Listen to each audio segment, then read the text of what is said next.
को आगे बता। हम को आएंगे मेरे मरने के बाद तो सब फंसेंगे। శ్రీగంగానగర్లో 13 ఏళ్ల మైనర్ బాలికపై అమానుష ఘటన జరిగినట్లు ఆరోపణలు వెలువడ్డాయి. ఈ ఘటన వివరాల్లోకి వెళ్తే రాజస్థాన్లోని శ్రీగంగానగర్లో ఒక 10 నెలల చిన్నారి దారిపి ఇంటికి వెళ్లేందుకు ఒక ఈ-రిక్షా డ్రైవర్ని సహాయం అడిగింది. కానీ సహాయం చేయాల్సిన వ్యక్తి ఆ బాలికను రక్షించకుండా నేరస్తుల చేతిలోకి పంపినట్లు పోలీసులు ఆరోపిస్తున్నారు.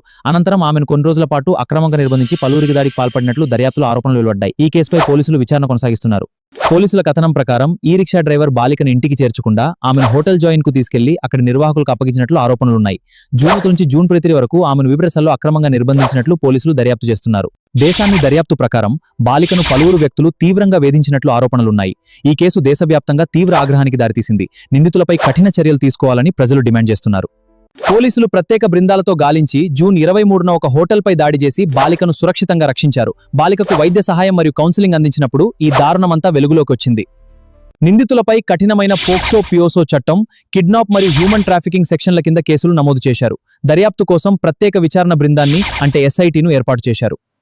ఇప్పటివరకు ఈ కేసులో రిక్షా డ్రైవర్, హోటల్ యజమానులు, మేనేజర్లు మరియు కస్టమర్లతో కలిపి 14 మందిని పోలీసులు అరెస్ట్ చేశారు. మిగిలిన నిందితుల కోసం ఫోన్ డేటా, సీసీటీవీ ఫుటేజ్ ఆధారంగా గాలిస్తున్నారు. రాజస్థాన్ ముఖ్యమంత్రి భజన్లాల్ శర్మ ఆదేశాల మేరకు నిబంధనలను ఉల్లంఘించి ఈ దారుణానికి వేదిక మారిన హోటల్ జాయిన్, హోటల్ కుంగర్, హోటల్ సఫైర్ అనే భవనాలను జూలై 1 తెల్లవారుజామున అధికారులు బుల్డోజర్లతో పూర్తిగా కూల్చివేశారు. ఇలాంటి నేరస్తులకు ఎలాంటి శిక్ష పడాలో కింద కామెంట్ చేయండి.